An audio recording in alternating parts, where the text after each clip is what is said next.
Saludos amigos, gracias por la amabilidad de la compañía. Esto es A Quemarropa a través de Carivisión, canales 26 y 22. El tema de hoy a nivel nacional y a nivel mundial obviamente es el relativo al coronavirus. Estamos presenciando una especie, sin exageración, de guerra mundial en el que el principal enemigo es un microorganismo que invade el cuerpo del ser humano, que ataca precisamente la salud de la gente. Es un enemigo que tiene la humanidad actualmente y que requiere de un esfuerzo a nivel global para su exterminación. Por desgracia, se trata de un enemigo con el que no habíamos lidiado antes, un enemigo poco conocido y se pudiera decir que hasta un poco misterioso.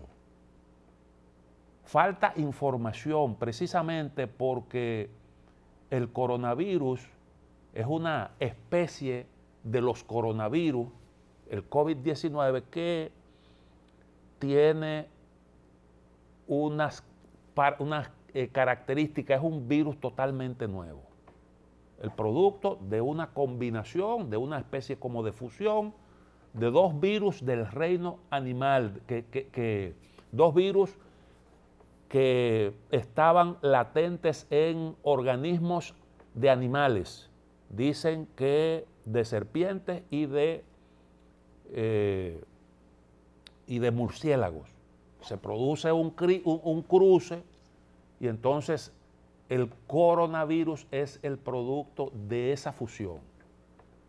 Y entonces lo conocemos muy poco. De ahí que a veces incluso hasta a nivel de los especialistas usted nota que hay contradicciones o por lo menos no manejan las mismas informaciones.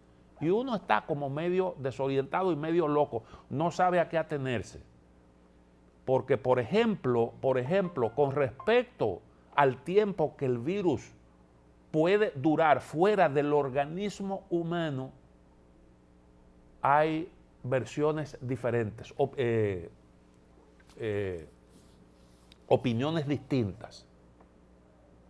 Hay quienes dicen que eso puede durar algunas horas, hay otros que dicen que puede durar días, hay algunos que sugieren como que es aeróbico y que puede prácticamente volar.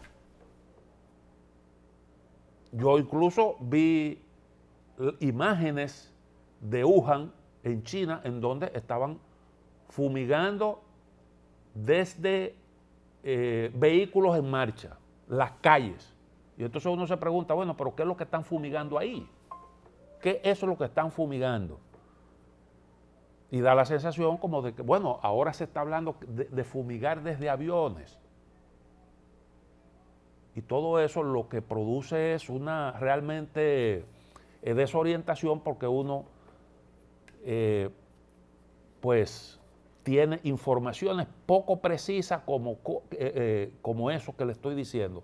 ¿Qué tiempo, cómo es que el virus realmente logra sobrevivir fuera del organismo humano? Lo que sí se sabe es que este virus, como todos los virus, necesitan de un organismo viviente para poder sobrevivir.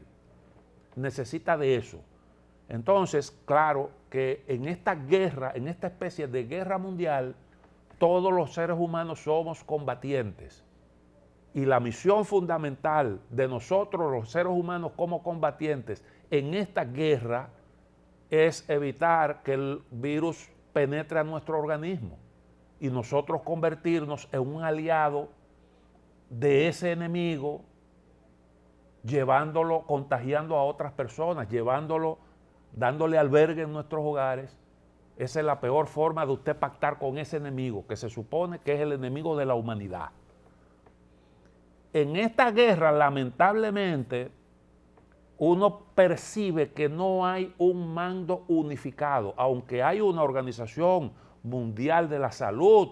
En el caso de las regiones hay organizaciones regionales en el ámbito de la salud, como es el caso de la Organización Panamericana de la Salud, pero uno percibe como que el mando no está lo suficientemente unificado como para garantizar las acciones más coherentes en esta lucha, en esta guerra. Siempre en una guerra hay un mando que es el que el que diseña las políticas, traza las estrategias, escoge las mejores armas para luchar contra un enemigo común. Es verdad, reitero, existe una Organización Mundial de la Salud, pero cada quien prioriza sus propios intereses. Y eso usted lo ve cuando aparece por ahí un crucero que llega a las costas de un país. Hay gente que dice, no, aquí no, eso no, nosotros no recibimos. Son seres humanos los que están ahí, pero hay países que te dicen que no. Esa es una línea que se ha adoptado y se han dado situaciones de gente que ha quedado varada y que ha habido que buscar urgentemente los países de donde son oriundos esas personas, han tenido que ingeniársela para buscar, encontrar solidaridad y solución a situaciones, a ciudadanos suyos que han confrontado ese tipo de problemas. Cada quien prioriza sus asuntos. Nosotros teníamos unos estudiantes en China, Wuhan, donde se originó el problema, y logramos la solidaridad de Ucrania. Esas son cosas que uno tiene que valorar adecuadamente, porque tú estás recibiendo a unas personas que están contaminadas, corriendo riesgo, pero además de eso los recibe, tiene que ponerlo en cuarentena. Eso tiene un costo y muchos países se niegan a asumir eso. Pero bueno, el mando no está lo suficientemente unificado y no hay realmente, ese mando no tiene la suficiente autoridad como para imponer políticas a nivel global. Entonces hay sugerencias y hay un seguimiento que se está haciendo y claro, uno valora los esfuerzos que están haciendo los técnicos de la organización de las organizaciones en el área de la salud. En su momento nosotros tendremos que hacer una pausa para estudiar bien detenidamente cómo es que se ha originado este problema. ¿Cómo es que se ha originado ese problema? Hace mucho tiempo que nosotros sabemos del peligro. Hace tiempo que sabemos del peligro. Pero no adoptamos las medidas de lugar drásticas que había que tomar para que se produjera esto que estamos viviendo hoy. Y entonces hay una serie de enemigos por ahí que hay que combatir. Porque usted tiene, por ejemplo, para ponerle ejemplo sencillo, hay personas que tienen mascotas en su casa, lo que le llaman mascotas exóticas, y hay unos niveles de exposición como si se tratara de unos animales que realmente no representan ningún tipo de riesgo. Hay gente que duerme con serpientes. Hoy en día hay gente que duerme con serpientes y gente que tiene como mascotas ratones. Es más, hay zoofilia, gente que tiene relaciones sexuales con animales. Y unos gustos culinarios que son producto de asuntos culturales muy arraigados, unos gustos que bueno, hay gente países donde comen perros, donde comen murciélagos. Y entonces todas esas cosas hay que verlas detenidamente para definitivamente ver cómo esos riesgos, porque este no va a ser el último. Fíjense en un detalle. Ya nosotros tuvimos la experiencia del SARS. El SARS, ese era un virus que no se conocía hasta ese momento. Y tuvimos el otro virus, que era el MERS, que ese se originó en Oriente Medio. Dicen que se transmitió de un dromedario de los camellos al ser humano. Pero también conocimos la fiebre H1N1 que se supone se originó en una granja de cerdo. Es un virus que viene del cerdo. Si usted se pone a ver, hay un asunto que yo creo que es un indicador claro, la tendencia a que se produzcan mutaciones de virus y a que virus que han estado siempre presentes en algunos animales terminen contagiando a los seres humanos. Si nosotros vemos esos casos, la humanidad tardó mucho tiempo en que se estén produciendo con esta frecuencia, ese tipo de situaciones, eso te pone en evidencia que hay un riesgo creciente. Tiene que ver con el incremento de la población, tiene que ver con esas costumbres raras que hay hoy en día, tiene que ver con un montón de factores, con eso que yo les digo, los gustos culinarios y supuestas propiedades curativas de algunas especies animales. Todas esas cosas hay que sentarse a estudiar, porque yo reitero, ese es un peligro que lo conocemos desde hace mucho. Desde hace mucho, incluso ya hace tiempo que hay películas que abordan el tema. Siempre he citado aquí una frase de Albert Einstein que dijo: la imaginación es más importante que el conocimiento. Cuando tú imaginas, tú estás poniendo en marcha tu capacidad creativa, y muchas veces lo primero es las cosas surgen como ficción y después se convierten en realidades. Y eso nosotros estamos cansados de verlo eso. Hay, por ejemplo, guionistas que muchas veces son científicos o gente que conoce muy bien un problema, que lo ha estudiado, concibe guiones, llevan algo a la televisión, al cine, y entonces, pues uno ve cómo esas cosas que son el producto de la imaginación después terminan convirtiéndose en realidades. Busquen muchísimas de los avances que tenemos hoy. Hace tiempo que fueron en su momento ficción. Y todo eso, ya nosotros, lo que estamos viviendo ahora, ya lo vimos a través precisamente del cine. Yo he citado aquí muchas veces una película, Epidemia, protagonizada por Dustin Hoffman y Morgan Freeman, sobre este problema.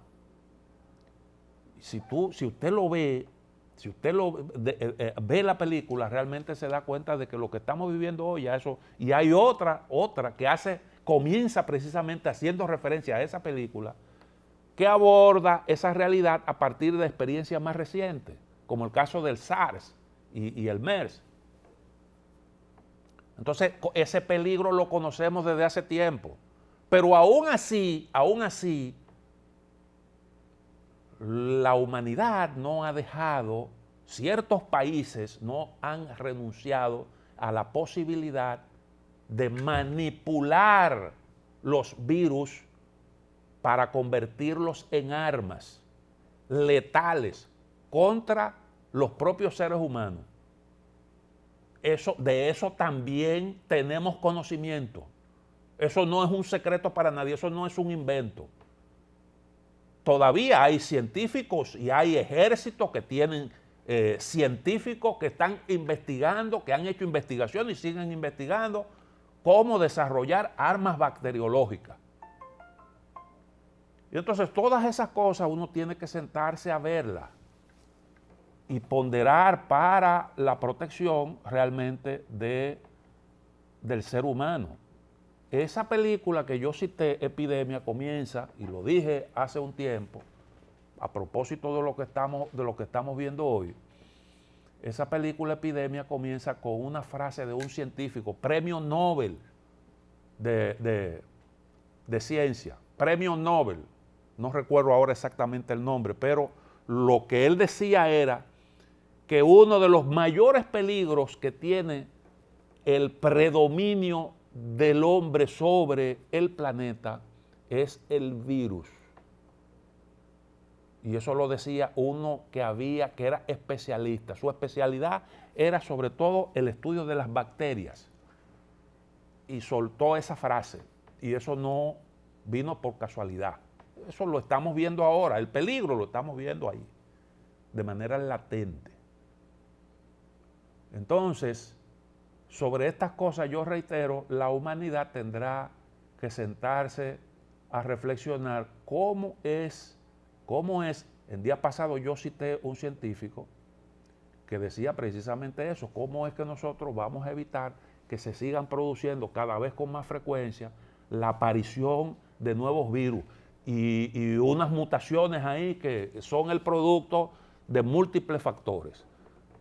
Este virus pone a mucha gente, pone a volar la imaginación de la gente. Y por ahí ya están diciendo que se está hablando de la posibilidad de que eso haya sido el producto de una intención macabra. Y bueno, lo que uno está viendo es que estamos presenciando un virus que está amenazando sobre todo una parte de la población. Una parte de la población que son en donde están las mayores cargas públicas, que son los envejecientes, la gente que ya está agotado o está por agotar su fuerza productiva, y la gente que es vulnerable, que tiene problemas de salud, que son los que más medicamentos demandan, más atenciones médicas y ese tipo de cosas. Sí, esa parte de la población que es la que más necesita del auxilio público. Entonces esas son cosas que ponen a la gente, la imaginación de la gente comienza a volar cuando uno ve eso. Yo creo que lo que hay es que ver realmente cómo es que nosotros, la humanidad, realmente va a hacerle frente a esa amenaza para ver si terminan si podemos contener eso de que a cada rato aparece un virus nuevo. Cada vez eso se produce con más frecuencia, por tanto hay unos riesgos ahí. Bueno, está el problema también del cambio climático. Entonces estamos en guerra. Esta es una guerra realmente mundial. Y ese es un enemigo que necesita de un cuerpo humano para sobrevivir. Y la mejor manera es evitar nuevos contagios, cerrarle el paso, no crearle albergue a ese virus para que definitivamente cortarle esa cadena mediante la cual se multiplica y permanece vivo. Si se evitan nuevos contagios, sencillamente el tiempo terminará venciendo el virus, evitando nuevos contagios. De ahí la importancia, ahí vi un importante anuncio del Ministerio Administrativo de la Presidencia, un mensaje importantísimo en donde precisamente trata de hacer conciencia sobre ese asunto y el papel que nos corresponde a cada uno de nosotros. Entonces todos somos combatientes. Yo saludo que en este contexto pues estemos viendo una actitud un poco más comprensiva de los actores políticos. Hay naturalmente, siempre aún exhibiendo ese comportamiento que nosotros hemos visto en algunos actores políticos, aparentemente dejando a un lado el interés particular de la organización política, aparentemente, pero en el fondo todo eso está políticamente inspirado y persigue de alguna manera, aún disimulando el interés político, persigue apuntalarse en el mercado electoral en un momento en el que hay una convocatoria a elecciones. Y eso es legítimo. Eso es legítimo. Lo que no es legítimo es la politiquería. Lo que no es legítimo es la politiquería, porque usted puede, indiscutiblemente, con sus posiciones constructivas, perseguir legítimamente ganarte el aprecio de la gente por tus aportes, por tus contribuciones. Eso es legítimo. Y entonces hemos visto en esencia unos planteamientos que son ponderables todos. Ponderables todos. Yo saludo una cosa, y es que todos los actores políticos coinciden, y este es el punto fundamental, coinciden en la necesidad de ir en auxilio de los más vulnerables, de ir en auxilio de los empleadores, de los trabajadores, y esas son dos cosas que usted tiene que saber ponderar al mismo tiempo, porque tú no puedes tener leche si no tienes la vaca. Para tú tener leche tienes que tener la vaca. El empleador es importante para que hayan empleados, y entonces usted tiene que proteger las dos cosas. Y las dos cosas están ahora mismo en una situación de riesgo. Y yo creo que en el discurso de los actores políticos distintos hay ese elemento en común, y uno, claro, que saluda eso. Hay situaciones, hay, por ejemplo, propuestas que se han hecho que ya el gobierno se adelantó. El gobierno se adelantó y las aplicó. Hay otras que se pueden tomar en consideración. Por ejemplo, a mí me gusta la propuesta de Luis Abinader de compra futuro de petróleo, que por cierto no es de él original, sino de su padre, porque yo recuerdo que en un momento determinado, don José Rafael Abinader hizo una propuesta parecida, en una coyuntura en la que los precios del petróleo se habían desplomado, y él sugirió, compremos ahora futuro, y eso tiene sentido. Yo, honestamente, hay detalles que no sé hasta dónde uno puede aprovechar la coyuntura, porque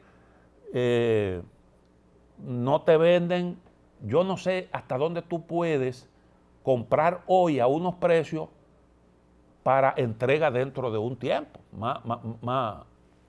porque yo creo que eso es lo fundamental, que tú puedas aprovechar la compra que haces hoy para demandar en un momento en que los precios comiencen a subir. Pero no siempre te venden para una entrega a un plazo tan largo. Habría que ver realmente si eso en la práctica se puede aprovechar de la forma en que se está planteando. Pero la idea, yo creo que debe ser estudiada, debe ser considerada. Incluso si nosotros tuviéramos la oportunidad de aprovechar algunas facilidades que andan por ahí, que aunque probablemente el gobierno no necesite con urgencia esos recursos, ayer escuchamos al gobernador del Banco Central y al ministro de Hacienda referirse a estas cuestiones, porque el Banco Central tiene una buena reserva de divisas, y por eso es importante. Miren lo importante que es un sabio manejo de la economía. Esto nos encuentra a nosotros con una economía con fundamentos sólidos, y nos da la posibilidad de estar en condiciones de hacerle frente a algunas cosas. No es que estamos bollantes y que nos sobran los recursos, pero tenemos unas reservas que nos dan tranquilidad y que permiten usted hacerle una advertencia a aquellos que quieren jugar con la moneda y esas cosas que siempre aparecen una gente por ahí.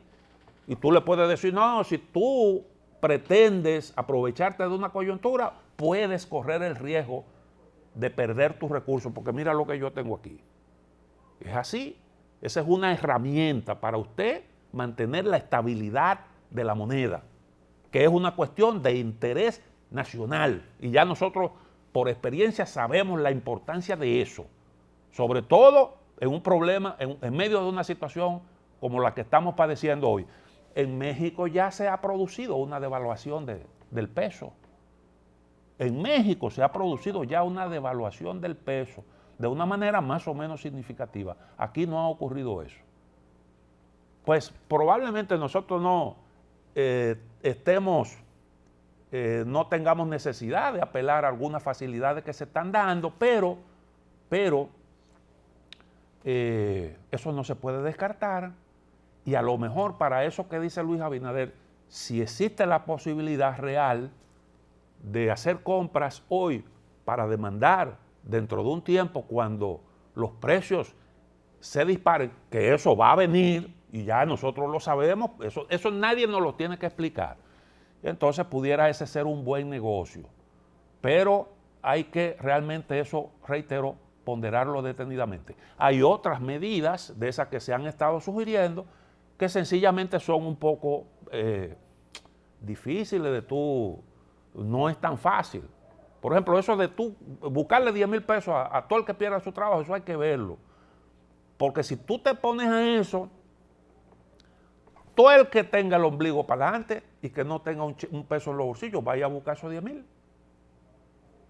Vaya a buscar esos 10,000 y entonces tú vas a tener que discriminar y se te puede armar un lío. Eso no es una cosa tan fácil. Además, una cosa es usted sugerir, cuando usted no es el responsable de la administración de la cosa pública, de los recursos, y cuando usted tiene que vérsela con todo, porque para usted gastar usted tiene que calcular sus ingresos. Usted tiene que calcular sus ingresos y en un momento en el que usted va a perder ingresos, porque usted está dando facilidades para que haya liquidez y los agentes económicos no tengan problemas de liquidez que lo obliguen a salir del mercado, a cerrar empresas y esas cosas. Eso implica dar facilidades, eso implica de alguna manera sacrificar ingresos. Y no poquitos ingresos. Miren, lo que se anunció fue el cierre del turismo. Y el turismo genera aquí muchos recursos y contribuciones al fisco. Y todas estas actividades que se están ahora mismo limitando o clausurando, aún temporalmente, todo esto se va a traducir en una merma de la recaudación. Entonces tú no te puedes alocar, tú tienes que saber calcular peso por peso cómo es que tú vas a manejarte. Pero en definitiva, yo creo que sí, que hay por lo menos coincidencia en el sentido de que hay que darle facilidades a la gente que genera empleo, a la gente que genera riqueza, para que se mantenga en pie. Y la gente que tiene problemas, porque hay muchos que no han administrado, nunca han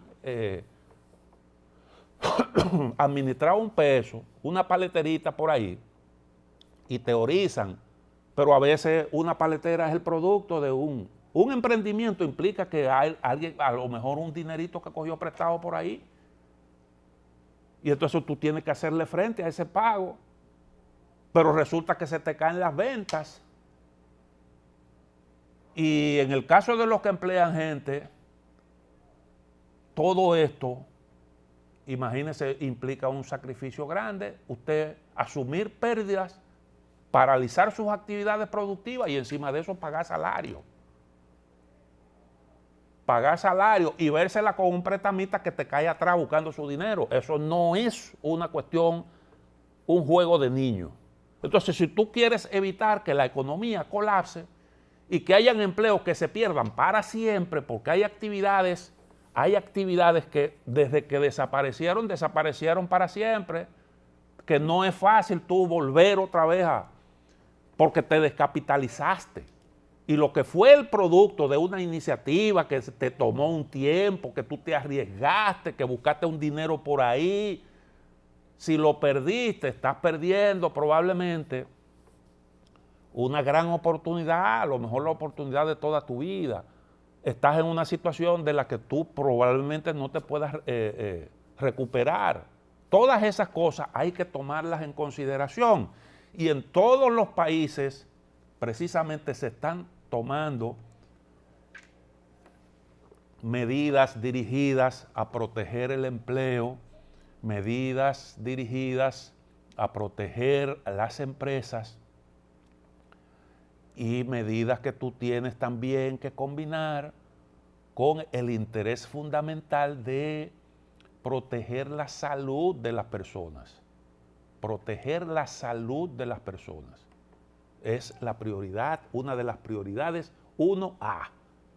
pero también proteger tus ingresos, lo más que se pueda, proteger tus ingresos, porque sin eso no hay ni salud ni hay nada.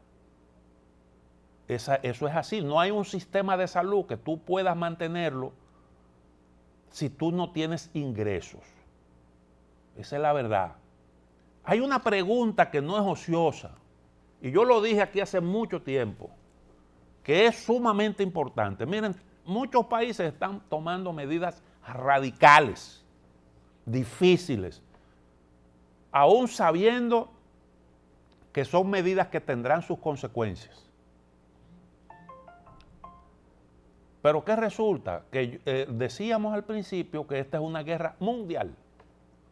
Esta es una guerra mundial contra un enemigo que si permanece, si sobrevive en algún lugar del planeta, va a representar un peligro para toda la humanidad.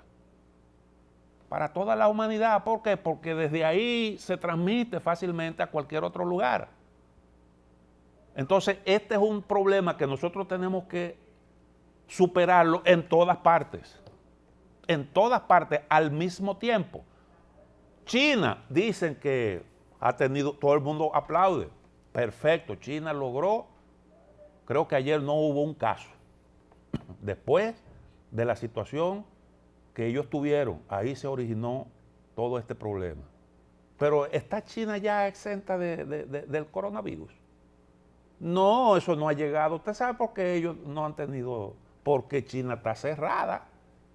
China está cerrada y para China abrirse tiene que producirse una condición. Aunque ellos tengan éxito rotundo, y eso está por verse, pero el peligro está en otras partes. Y de ahí puede volver otra vez. A lugares en donde el virus de China, lugares donde nunca estuvo. Entonces esa es una amenaza que hay que exterminarla donde quiera. La pregunta es, ¿qué va a pasar? ¿Qué va a pasar dentro de un tiempo? Y eso no está muy lejano. Cuando se comiencen a ver los efectos de todo eso, que los países que están ahora mismo afectados logren controlar el problema. ¿Qué va a pasar con los países que se queden rezagados? ¿Qué va a pasar? Puede ocurrir que algunos países se queden en el aislamiento, precisamente por su incapacidad de atajar el avance de la enfermedad. Porque nadie va a abrir la frontera para un país en donde hay ese problema. ¿Por qué yo digo esto y por qué pongo atención en este asunto? Porque nosotros tenemos un vecino en una situación de vulnerabilidad total. Yo no he oído ahí, en el caso de Haití, ahí llegan informaciones de todas partes. De todas partes llegan informaciones. Y no he oído de que hay un caso sospechoso en Haití, que hay unos que están en cuarentena y que hay unos casos que se estudiaron y que dieron negativo. Yo no he oído nada. Aparentemente Haití no tiene problema de nada. Pero el problema es que ahí no hay un sistema de salud capaz de darle seguimiento como se está haciendo en otras partes del mundo. Y resulta que ese es nuestro vecino. Ese es nuestro vecino que está en esa situación. Entonces, todas estas cosas, esto es un problema de seguridad nacional. Este es un problema de seguridad nacional, de seguridad a nivel global. Entonces nosotros tenemos que plantear, porque ese es un problema nuestro, no solo de Haití. Nosotros tenemos que plantear seriamente, primero, una colaboración estrecha con el gobierno haitiano para ver qué se puede hacer en lo que tiene que ver con esto y diseñar una estrategia en la que República Dominicana pueda ayudar a Haití a crear conciencia sobre la situación que hay en ese país que imagínense usted, en días pasados estábamos viendo informaciones que hablaban de el riesgo, que el riesgo en el que están millones de haitianos que no tienen que comer. Y entonces llega un problema adicional que es una enfermedad.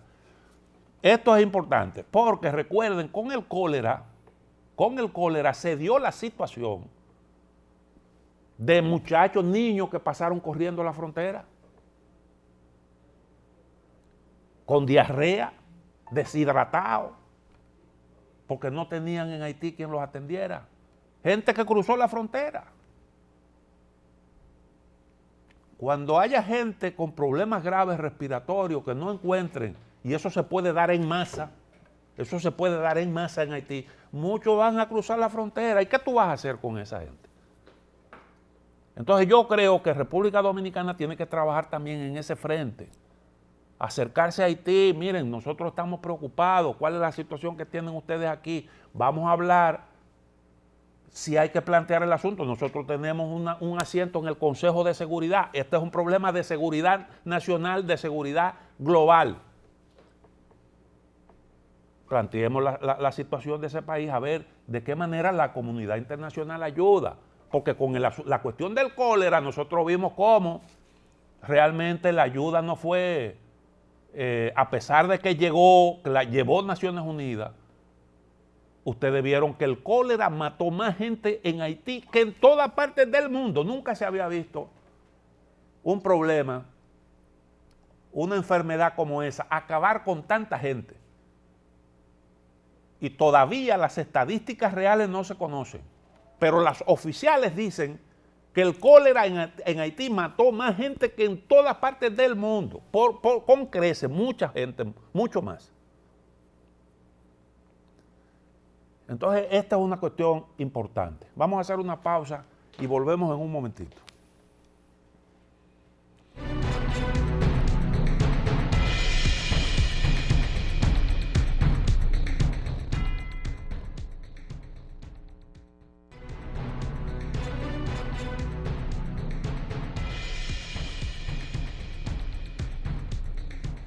Un amigo apreciado me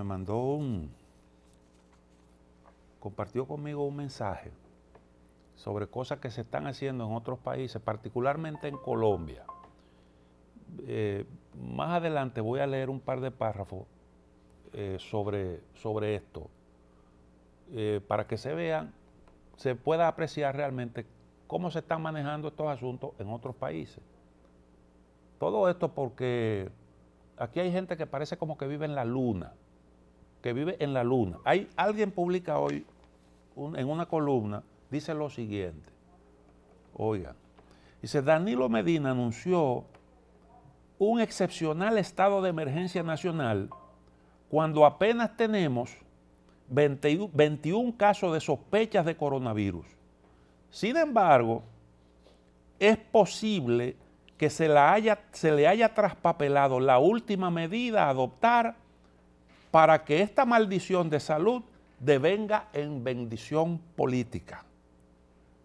En su momento oportuno, consideraríamos la conveniencia de que la Junta Electoral posponga por un tiempo indefinido la celebración de las elecciones del 17 de mayo, dado el alto riesgo de contagio que podría producirse en los centros de votación. Eso le está planteando, o sea, le está atribuyendo un interés político al manejo del gobierno de este problema tan serio que afecta a la población. Y eso lo escribe un comunicador, que además de eso fue funcionario público, dirigió el canal de televisión del Estado Dominicano. Eso lo escribe ese señor. Cuando en realidad el presidente Danilo Medina pronunció un discurso sin grietas, un discurso sólido, tan bien estructurado que los más encarnizados enemigos políticos del gobierno, del presidente y del Partido de la Liberación Dominicana, la organización oficialista, no han podido atacar. ¿Por qué? Porque fue un discurso con medidas muy inteligentes y medidas oportunas que se completaron ayer. En este asunto nunca tú terminas. Siempre hay que ir sobre la marcha tomando decisiones. Pero las medidas anunciadas por el presidente de la República fueron reforzadas en el día de ayer por anuncio que hizo el Banco Central, la Junta Monetaria, la Superintendencia de Bancos, conjuntamente con el Ministerio de Hacienda. Medidas, yo digo que inteligentes, para de alguna manera proveer liquidez a la economía, ir en auxilio del empresariado y además de eso proteger el empleo y mantener las fortalezas de la macroeconomía. Y yo creo que son medidas que nadie ha podido, bueno, los principales actores políticos, reitero, aunque han hecho sus sugerencias, pero han ponderado positivamente eso que anunció el presidente y que se anunció en el día de ayer. Y el manejo no puede ser realmente mejor. Con mucho desprendimiento político, sin sentarse a calcular cómo que yo le voy a sacar de que provecho a tal o cual cosa. Como hay gente que está buscando, a ver, leí las declaraciones de un dirigente de la oposición, alto dirigente de la oposición. Si nosotros estamos de acuerdo con lo que está, vemos positiva la iniciativa del gobierno, pero vamos a leer letra por letra, porque ahí, cuando en realidad no es que se confíe ciegamente en nadie, porque muy bien, los partidos tienen que jugar su papel, es verdad, y tienen que ser el contrapeso. Pero hay que ser realmente sensato y ser inteligente en esto, porque estamos frente a una realidad que puede realmente revertir los avances que han logrado algunos partidos políticos si se descuidan, si no son inteligentes en una coyuntura como esta. Aquí nadie tiene un grupo de votos en los bolsillos que le asegure un triunfo. Eso puede variar dependiendo de cómo usted se maneje. Y estamos frente a una situación en la que quedará realmente evidenciada tu inteligencia política, tu capacidad para generar ideas, para hacer propuestas y para ayudar con sentido constructivo. Entonces, hay gente que se perdió atribuyéndole, viendo en una iniciativa del gobierno, la declaratoria de emergencia, algo que pudiera atentar contra sus intereses políticos. Y lo que se anda buscando no es eso. Aquí no se quiere una declaratoria de situación de emergencia, de que para salir a perseguir opositores. Porque la declaración de emergencia no le da al Poder Ejecutivo poderes para hacer lo que le dé la gana e ignorar las leyes. Hay unas excepciones, unos poderes especiales que se le otorgan al presidente en determinadas áreas para unos propósitos determinados. Por ejemplo, la libertad de circulación. Si yo tengo libertad de reunión, son dos derechos fundamentales que tiene todo ciudadano. Ahora, ¿qué resulta? Que estamos frente a una situación en la que tú tienes que evitar aglomeración de personas, y para eso tú necesitas unos poderes que te permitan a ti, a la gente que están haciendo uso de lo que es un derecho que se puede legítimamente ejercer en situaciones normales. Usted en una coyuntura determinada le tiene que decir, mire señor, yo sé que usted tiene derecho a sentarse a jugar dominó aquí, pero la verdad es que esto es un peligro y nosotros no le podemos permitir a usted que venga aquí a reunirse en un colmadón a beber cerveza y un baile y una cosa cuando hay un virus que está contagiando a la población. Y de eso es que se trata. De eso es que se trata. Normalmente eso son situaciones que se decretan y se están decretando en el mundo entero en el mundo entero para cumplir unos fines determinados. Y entonces yo veo gente como este comunicador que salta con este disparate y da la sensación como de que vive, no voy a decir en la luna, porque la luna está ahí mismo. Y a lo mejor, quién sabe, se gritan tantas cosas que a lo mejor en la luna se escuchan. Ese debe estar en Plutón, por allá, lejísimo, por donde debe estar la casa de Dios, a lo mejor, porque está lejísimo. Bueno, aparecen gente así. Y hay, por ejemplo, ahí están circulando unos videos. Están circulando unos videos de gente que pone su imaginación a volar y quiere aprovechar una coyuntura como esta para ganarse un dinerito. Porque déjeme decirle que ahora resulta que usted, llamando la atención de la gente y consiguiendo un me gusta en las redes sociales, usted puede ganar un dinero. Y hay gente que es capaz, hay gente que se encuera frente a una cámara para poner eso a una red social y lograr convertir en viral una cosa como esa. Se le importa. Y entonces hay gente que siempre está dispuesta a inventar. Por ahí andan unos videos de un tipo que le pasa la lengua a un carrito en un supermercado. Yo, honestamente, y entonces da la casualidad de que ahí había una cámara grabando eso. Evidentemente que eso es una manipulación, pero eso es susceptible de volver loca a muchísima gente. De volver loca a muchísima gente y crear una paranoia, cosas así como esa, inventos de ese tipo. Entonces, usted hay que exhortar a la gente. Aquí todos, en una circunstancia como esta, podemos ayudar. Podemos ayudar. El presidente en su discurso hizo una especial exhortación a los hacedores de opinión pública, a los comunicadores, a los medios de comunicación, a que hagan sus aportes. Y entonces hay que actuar con responsabilidad. Yo leí hoy un artículo de Juan Bolívar Díaz. Yo siempre lo leo porque para mí es una referencia. Y escribe un artículo por primera vez, o una de las pocas veces que yo comparto un punto de vista con ese comunicador. Y él, una de las cosas que resalta es precisamente esa. Aquí hay que actuar con responsabilidad porque estamos viviendo una situación que demanda del esfuerzo, del sacrificio, de los aportes de todos los ciudadanos. Nos vemos mañana, Dios mediante.